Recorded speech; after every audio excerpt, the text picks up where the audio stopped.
इसके बाद विभिन्न जनपदों में अग्निशमन विभाग की योजनाओं और अनावासीय योजनाओं का लोकार्पण और शिलान्यास।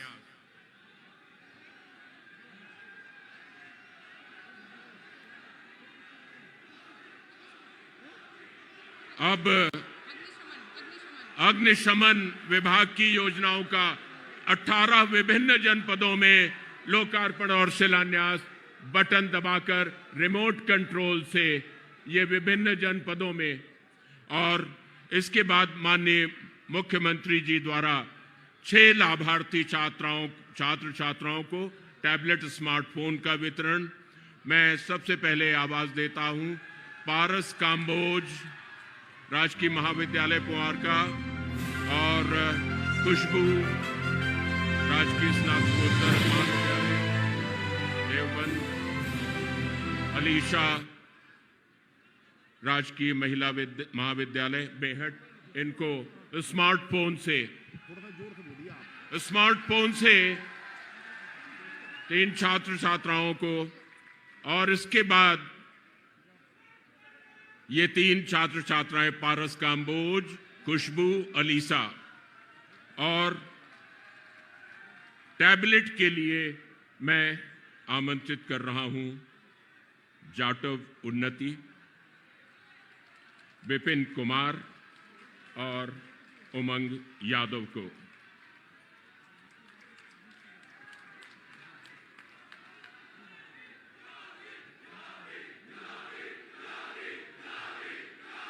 जोरदार तालियों से स्वागत कीजिए। ये विकास योजनाएं और बच्चों को, छात्र छात्राओं को समृद्ध करने की तकनीकी रूप से एक योजना है, जिसके बाद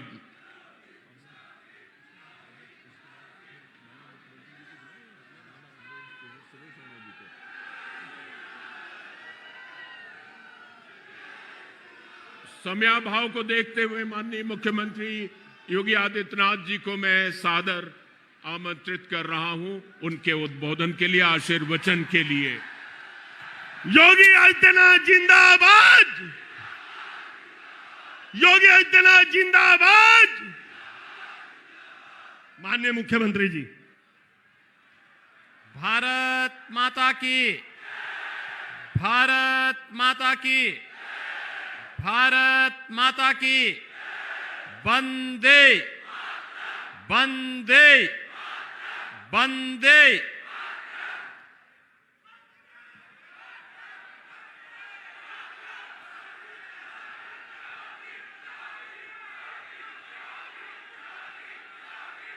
आज के इस कार्यक्रम में मंच पर मेरे साथ उपस्थित प्रदेश सरकार में मेरे सहयोगी मंत्री डॉक्टर धर्म सिंह सैनी जी, गन्ना विकास विभाग के मंत्री श्री सुरेश राणा जी, माननीय सांसद श्री प्रदीप चौधरी जी, माननीय विधायक कुंवर ब्रजेश सिंह जी,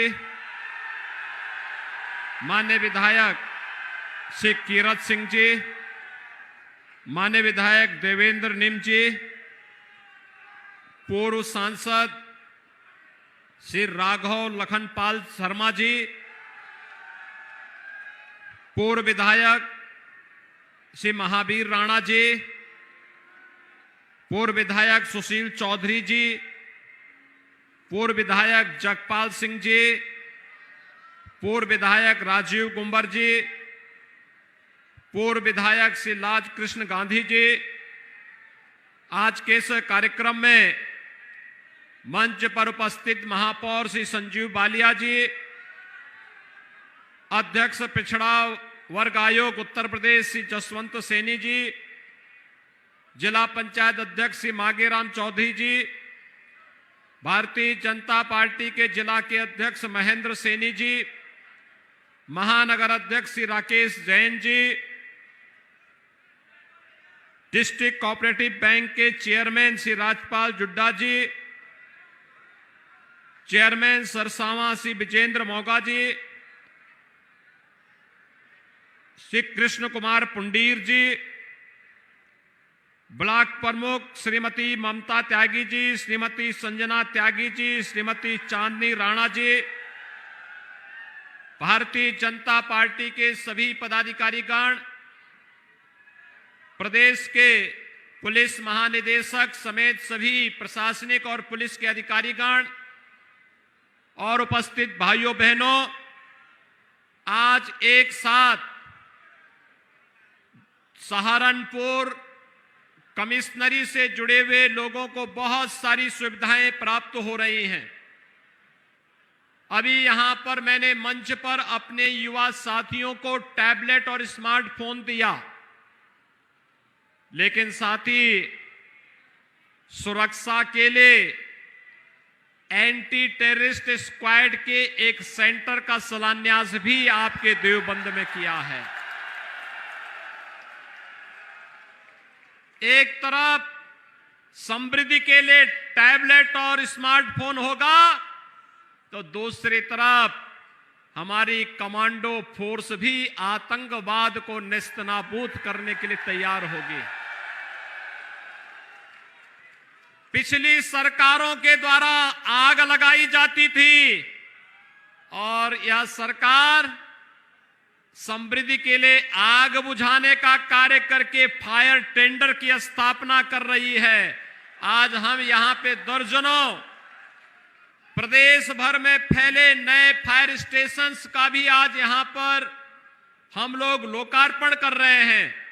और साथ ही जब सहारनपुर में आए हैं तो सहारनपुर की अनेक विकास की परियोजनाओं का लोकार्पण और शिलान्यास का कार्यक्रम भी यहां पर संपन्न हो रहा है। मैं इन सभी कार्यक्रमों के लिए सबसे पहले अपने युवा साथियों को टैबलेट और स्मार्टफोन प्राप्त होने पर हृदय से बधाई देता हूं। कितने युवा साथियों को टैबलेट और स्मार्टफोन मिला है? थोड़ा अपना हाथ खड़ा करें।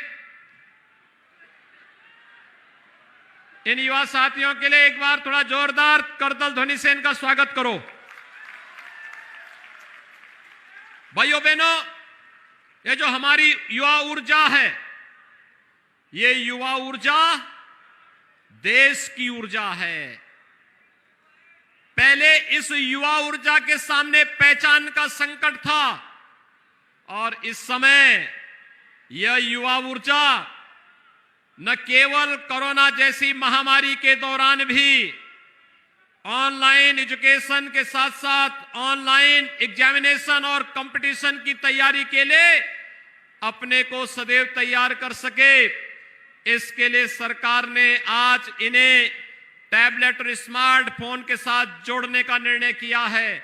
1 करोड़ युवाओं को प्रदेश के अंदर टैबलेट और स्मार्टफोन से हम आच्छादित करेंगे। वे युवा मेडिकल वाले होंगे, नर्सिंग वाले, पैरामेडिकल वाले या फिर फार्मेसी इंजीनियरिंग से जुड़े हुए होंगे, विश्वविद्यालय और महाविद्यालयों से, पॉलिटेक्निक से, आईटीआई से, उन सभी युवाओं को 1 करोड़ युवाओं को टैबलेट अथवा स्मार्टफोन देंगे ही नहीं, बल्कि किसी भी युवा के सामने ये संकट न होने पाए कि माँ बाप अगर उन्हें टैबलेट के लिए होने वाले खर्चे के लिए, यानी अगर महीने में जो जितना उसने उपयोग किया है उसके लिए भी धनराशि अगर परिवार के पास नहीं, तो 1 करोड़ युवाओं के लिए डिजिटल एक्सेस की व्यवस्था अच्छे कंटेंट के साथ राज्य सरकार देने जा रही है। कोई परेशानी न हो।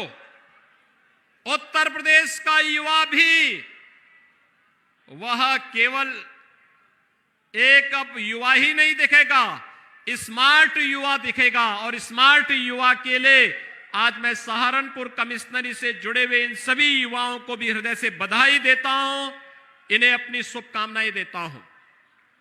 भाइयों बहनों, यहां पर हम लोगों ने आज एटीएस के एक सेंटर का शिलान्यास किया है। भाइयों बहनों, ये एटीएस का सेंटर आप सब जानते हैं, Uttar Pradesh anti terrorist squad, इसने बहुत अच्छे अच्छे काम किए हैं। आपने देखा होगा पहले की सरकारों में आतंकी हमले होते थे, कभी राम जन्मभूमि पर, कभी काशी के संकट मोचन मंदिर पर, कहीं लखनऊ की कचहरी पर, कभी काशी की कचहरी पर, कहीं पर रामपुर के सीआईएसएफ के सेंटर पर। ये लगातार आतंकी हमले होते थे और आतंकवादी भी गिरगिट की तरह कैसे रंग बदलते थे, वैसे ही जैसे आज समाजवादी पार्टी के बबुआ भी अब बोल रहे हैं ना। आपने देखा होगा, आप उनके वक्तव्य क्या आ रहे हैं। आज वो भी बोल रहे हैं कि अगर उनकी सरकार होती तो वो भी राम मंदिर का निर्माण करा देते। अब उनको सपने भी बहुत आ रहे हैं और सपने भी इस कदर आ रहे हैं कि सपने में आकर भगवान कृष्ण भी उनको अब कोस रहे हैं कि अबे नालायकों, जब सरकार मिली थी तब कोसी कला का दंगा करवा रहे थे, तब जवाहर बाग का दंगा करवा रहे थे, तब मुजफ्फरनगर का दंगा करवा रहे थे, और जब सत्ता मिली थी तब राम भक्तों पर भी गोलियां चला रहे थे। अब राम मंदिर का निर्माण जिनको करना है वो तो कर ही रहे हैं, कम से कम एक बार माफी तो मांग लो। भाइयों बहनों, आपने देखा होगा रंग बदलने में माहिर इन लोगों को आज देख करके गिरगिट भी शर्मा जाएगा कि वास्तव में अब तक तो उसको ही ये उपलब्धि हासिल थी कि वह समय के अनुरूप अपना रंग बदल देता था, लेकिन अपनी बोली भाषा में विपक्ष के नेता कैसे अपना रंग और रूप बदल दे रहे हैं। आज किसी को राम मंदिर की याद आ रही है, किसी को भगवान कृष्ण की याद आ रही है, लेकिन जब सत्ता मिली थी तब तो पूरे प्रदेश को इन्होंने बेगाना बना दिया था। लेकिन हम लोगों ने पहले दिन कहा था ना कि अपराध और अपराधियों के प्रति जीरो टॉलरेंस की नीति के तहत कार्य करेंगे। जीरो टॉलरेंस, पहली बार आपने देखा होगा 5 साल होने जा रहे हैं और प्रदेश में कोई दंगा नहीं, क्योंकि दंगाइयों को मालूम है दंगा करेंगे तो 7 पीढ़ियां भरते भरते थक जाएंगी, लेकिन भरपाई नहीं होगी। और इसीलिए दंगाई भी आज समझ गए हैं, और जो गरीबों की संपत्ति पर, व्यापारियों की संपत्ति पर, सार्वजनिक संपत्तियों पर कब्जा करते थे, वे भी अब भूल गए। उनको मालूम है, उनको भी मालूम है अगर अब सार्वजनिक संपत्ति पर कब्जा करेंगे, अवैध खनन का कार्य करेंगे, अवैध वन कटान का कार्य करेंगे, तो सरकार का बुलडोजर उनके भवनों पर चलने के लिए तैयार खड़ा है। बेटियों की सुरक्षा के लिए जो लोग खतरा बने हुए थे, उनको भी मालूम है अब बेटियों की सुरक्षा के लिए खतरा बनेंगे तो उसके बाद क्या हाल होने जा रहा है। और भाइयों बहनों, इसीलिए यहां पर आपने देखा होगा यही लोग जो किराना का पलायन कराते थे, आज वही लोग सब्जी बेचने के लिए और ठेला लगाने के लिए मजबूर हो रहे हैं। ये सरकार की अनक होती है। पहले की सरकार इन दंगाइयों को मुख्यमंत्री आवास पे बुलाती थी, गले लगाती थी, सम्मानित करती थी। अब मुख्यमंत्री आवास से आदेश पारित होते हैं कि बेटियों की सुरक्षा के लिए खतरा बने हुए तत्वों के लिए पुलिस ऐसा कार्रवाई करे कि इनको आने वाली कई पीढ़ियां अपराध की दुनिया से इनके बाहर हो जाए। भाइयों बहनों, ये बदलाव आपको दिखाई दे रहा होगा। आपने देखा है प्रदेश को बदलते हुए। पहले कोई एटीएस के बारे में, एसटीएफ के बारे में, अपराध नियंत्रण के बारे में चर्चा ही नहीं करता था। पहले इन पे चर्चा ही नहीं होती थी।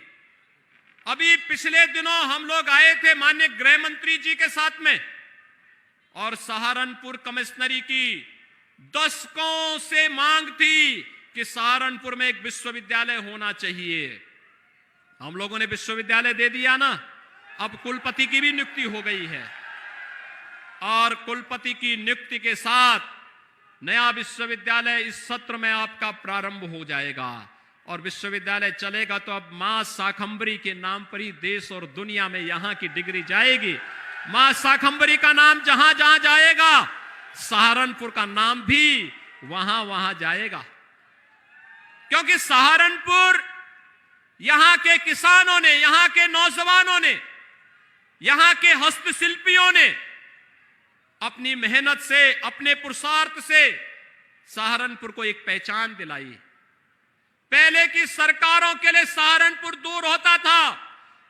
5 साल में से अखिलेश यादव सहारनपुर में बामुश्किल एक बार भी नहीं आए होंगे। और भाइयों बहनों, मैं सहारनपुर की इस 5 साल में दर्जनों यात्रा कर चुका हूं, क्योंकि मेरे लिए जितना लखनऊ वैसे ही सहारनपुर। और इसीलिए भाइयों बहनों, आज इन सभी योजनाओं का सौगात देने के लिए मैं विशेष रूप से यहां पर आया हूं, आपको आश्वस्त करने के लिए। पहले की सरकार आतंकवादियों को, मुकदमों को वापस लेती थी, और हम आतंकवादियों को ठोकने के लिए एटीएस का सेंटर बना रहे हैं।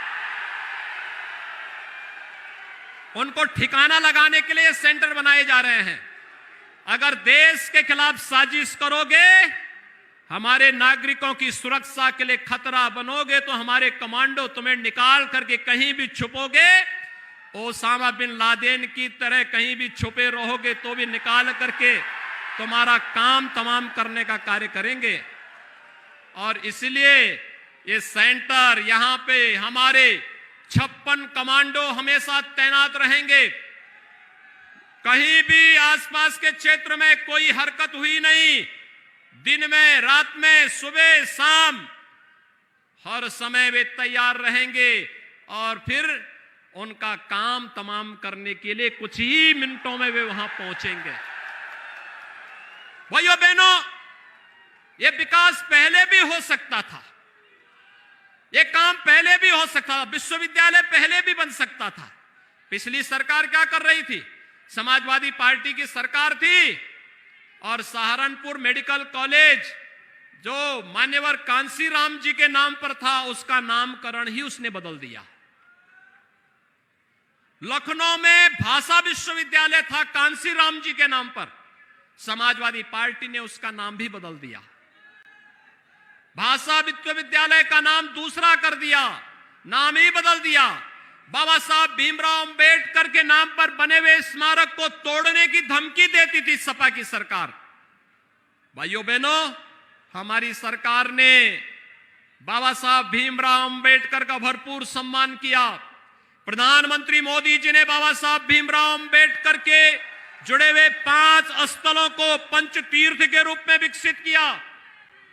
हम लोग वाराणसी में संत रविदास जी के जन्मभूमि पर भव्य स्मारक और पर्यटन विकास की योजनाओं को आगे बढ़ाने का कार्य कर रहे हैं।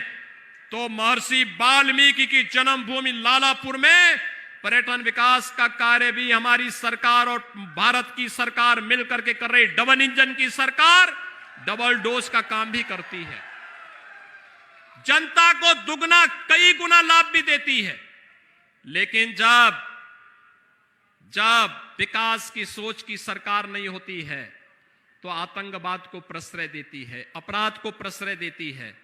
आज जो पैसा गरीबों के मकान बनने में खर्च हो रहे हैं, फायर स्टेशन के बनाने में, विश्वविद्यालय के बनाने में, एटीएस सेंटर के निर्माण में खर्च हो रहा है, ये पैसा पहले कहां जाता था? निकल देख रहे हैं ना, एक सप्ताह पहले आपने देखा होगा, हमें जेसीबी से दीवार तोड़ करके नोट की गड्डी निकालनी पड़ी थी। आप देखिए, हमने नाम नहीं लिया था, हमने नाम नहीं लिया, लेकिन कहते हैं ना, कहावत है चोर की दाढ़ी में तिनका। जब ये पैसा निकाला जा रहा था, जो गरीबों का पैसा लूट करके पिछली सरकारों ने भर भर करके दीवालों के अंदर भरा हुआ था, तो सबसे पहले बुरा लगा था समाजवादी पार्टी के बबुआ को। कहते थे कि ये पैसा क्यों निकाला जा रहा है। भाइयों बहनों, उनकी पीड़ा गरीब के साथ नहीं, नौजवान के साथ नहीं, महिलाओं के साथ नहीं, किसानों के साथ नहीं, उनकी पीड़ा तो माफियाओं के साथ में है। जब माफियाओं पर बुलडोजर चलता है तो इनको पीड़ा होती है। जब माफियाओं के खिलाफ कार्रवाई होती है इनको पीड़ा होती है। जब कावड़ यात्रा चलाई जाती है तो इनको पीड़ा होती है। जब राम मंदिर का निर्माण प्रारंभ होता है तो इनको पीड़ा होती है। जब भाइयों बहनों मथुरा वृंदावन में भगवान कृष्ण की जन्मभूमि पर निर्माण के कार्य युद्ध स्तर पर आगे बढ़ते हैं तो इनको पीड़ा होती है। लेकिन हमारी सरकार जो कहती है सो करके दिखाती भी है। आपने देखा होगा, हमने जो कहा सो करके दिखा दिया। सबका साथ और सबके विकास का मंत्र प्रधानमंत्री मोदी जी ने दिया था। हमने गांव के लिए, गरीब के लिए, किसान के लिए, नौजवान के लिए, महिलाओं के लिए, सबके लिए विकास की योजनाओं को प्रमुखता के साथ आगे बढ़ाने का कार्य तो किया ही, सुरक्षा का भी कार्य मजबूती के साथ आगे बढ़ाया, विकास की बड़ी बड़ी परियोजनाओं को आगे बढ़ाया और भाइयों बहनों आस्था का भी सम्मान किया। मैं पूछना चाहता हूं, क्या अयोध्या में राम जन्मभूमि पर भगवान राम के भव्य मंदिर का निर्माण क्या समाजवादी पार्टी कराती? आपको विश्वास हो रहा है क्या? अरे जो राम भक्तों पर गोलियां चलाते थे, क्या वे राम मंदिर का निर्माण करते? लेकिन आपकी ताकत ने आज उनको नाक रगड़ने के लिए मजबूर कर दिया है। आज तो कह रहे हैं ना, आज तो उनको भी कहने के लिए मजबूर होना पड़ रहा है ना। और नहीं तो पहले क्या बोलते थे कि परिंदा भी पर नहीं मार सकता, बोलते थे ना, परिंदा भी पर नहीं मार सकता। जब बेटियों के साथ छेड़छाड़ होती थी तो क्या कहते थे? गलती हो जाती है, यही बोलते थे ना। अब तो गलती नहीं होती ना, अब तो कार्रवाई होती है ना। भाइयों बहनों, बस यही याद दिलाने के लिए आज आए हैं। ये एटीएस सेंटर न केवल देवबंद और सहारनपुर के लिए बल्कि पश्चिमी उत्तर प्रदेश की सुरक्षा का एक मजबूत आधार बनेगा। और सरकार की पूरी प्राथमिकता है, पूरी प्रतिबद्धता है, सुरक्षा के साथ कोई खिलवाड़ किसी को नहीं करने देंगे। विकास प्राथमिकता है। शासन की योजनाओं का लाभ हर गांव, हर गरीब को मिलना चाहिए, बिना भेदभाव के मिलना चाहिए। लेकिन साथ साथ सबको सुरक्षा, बिना भेदभाव के सुरक्षा देने के लिए भी सरकार पूरी तरह संकल्पित है। और आज यहां 200 करोड़ रुपए की परियोजनाओं का जो लोकार्पण यहां पर किया जा रहा है, इन लोकार्पण कार्यक्रमों के साथ प्रदेश के दर्जनों, लगभग 2 दर्जन से अधिक हम लोगों ने फायर स्टेशन के भी लोकार्पण के कार्यक्रम को आज यहां पर संपन्न किया है। मैं उन सभी जनप्रतिनिधियों को इसके लिए बधाई देता हूं जिनके यहां पर ये फायर स्टेशन के कार्यक्रम संपन्न हुए हैं। और साथ साथ भाइयों बहनों, मैं इस एटीएस सेंटर के लिए कुंवर ब्रजेश सिंह जी को, यहां के माननीय सांसद जी को, यहां के हमारे पूर्व सांसद के साथ साथ हमारे जितने भी यहां के विधायक गण हैं, जनप्रतिनिधि गण हैं, उन सभी को मैं हृदय से इसके लिए धन्यवाद देता हूं कि उन्होंने विकास के इन कार्यक्रमों को आगे बढ़ाने के लिए अपना योगदान दिया है।